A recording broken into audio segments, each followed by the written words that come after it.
Yakinkan kepada mereka kalau apa yang kalian sampaikan adalah hal yang harus mereka ketahui. Halo teman-teman, Assalamualaikum warahmatullahi wabarakatuh. Selamat datang di channel Mas Wiranto.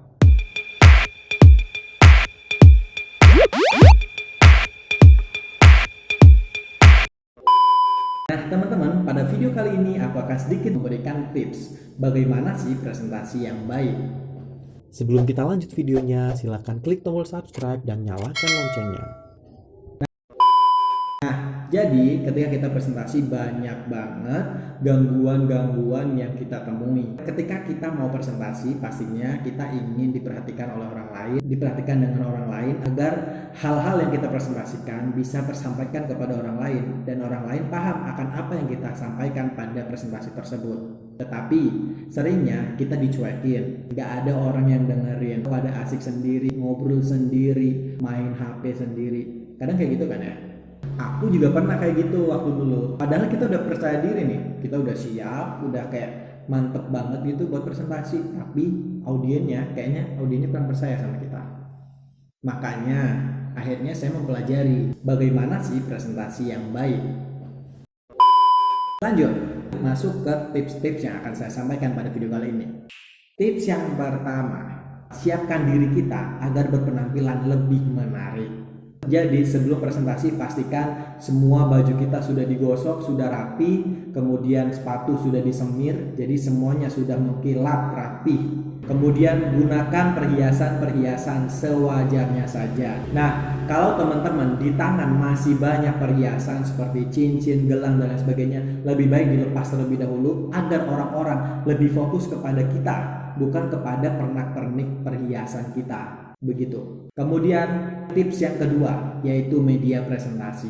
Ini sangat-sangat membantu. Media presentasi kita misalnya berbentuk PowerPoint. Nah, PowerPoint-nya harus menarik. PowerPoint-nya jangan terlalu banyak tulisan. Mari kita bandingkan, bagus ini atau ini. Nah, mana yang lebih bagus? Kalau teman-teman bisa menilai mana yang lebih bagus, maka ketika teman-teman membuat media PowerPoint harus yang tidak terlalu banyak tulisan, harus yang mudah dilihat dan orang fokus kepada isinya, ya. Jadi kalau bisa bikinlah PowerPoint itu hanya poin-poinnya saja. Kalianlah yang harus menjelaskan. PowerPoint hanya membantu untuk mengingat-ingat, untuk memberikan kemudahan kepada audiens memahami apa yang kita sampaikan dalam presentasi. Tips yang ketiga, gunakan prototype atau alat bantu. Jadi teman-teman ketika presentasi, kalau misalnya teman-teman butuh prototype, butuh alat bantu, silahkan digunakan. Sangat dianjurkan untuk mempermudah pesan tersampaikan dalam presentasi teman-teman. Misalnya teman-teman mau mempresentasikan tentang makanan, berarti teman-teman kalau bisa membawa makanan itu, menampilkan makanan itu saat teman-teman presentasi.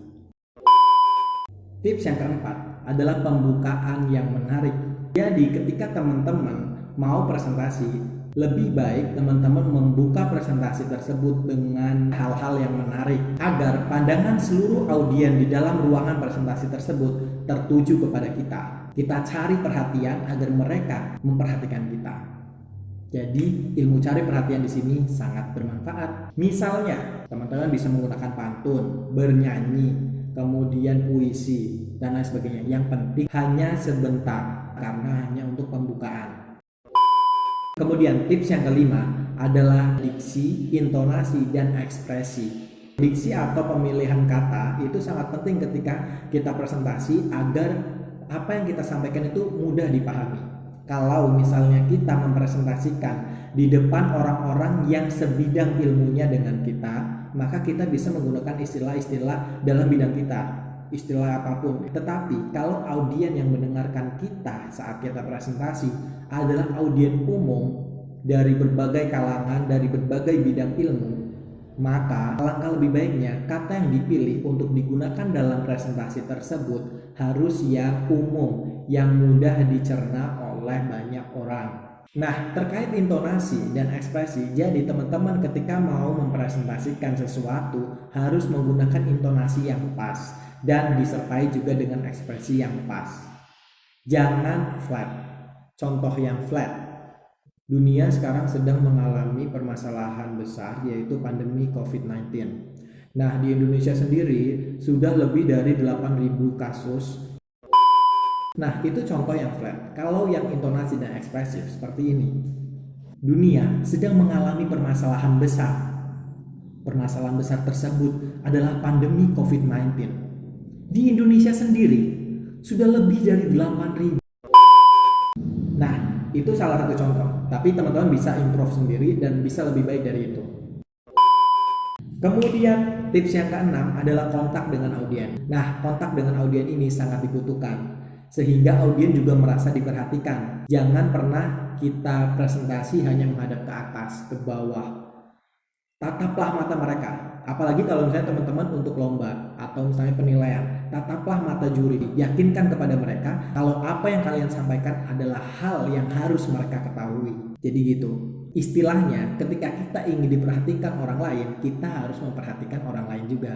Jadi ketika kita presentasi, pastikan kita memperhatikan audien kita. Kontak dengan audien tidak harus teman-teman berpindah-pindah tempat. Bisa teman-teman hanya berdiri di satu tempat, tapi pandangan teman-teman meluas kepada seluruh audien. Tetapi kalau teman-teman mau berpindah-pindah tempat juga tidak apa-apa. Yang penting ada kontak dengan audien.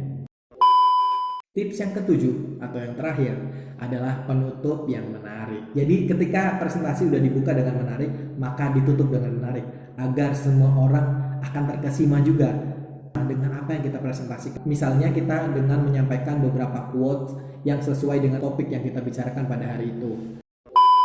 Nah, jadi itu 7 tips bagaimana presentasi yang baik versi Mas Wiranto. Mungkin ada tips presentasi yang baik menurut orang lain. Itu nggak apa-apa, walaupun berbeda-beda, tetap satu tujuan. Walaupun berbeda-beda tips, tapi tetap satu tujuannya adalah untuk menghasilkan presentasi yang menarik dan presentasi yang baik. Ya nggak? Ya, oke. Mungkin itu aja dari saya. Jangan lupa di like, komen, share, dan subscribe. Jangan lupa dinyalakan loncengnya agar nggak ketinggalan sama video-video saya selanjutnya. Sekian dari saya ucapkan terima kasih. Wassalamualaikum warahmatullahi wabarakatuh. Terima kasih sudah menonton, semoga bermanfaat. Sampai jumpa.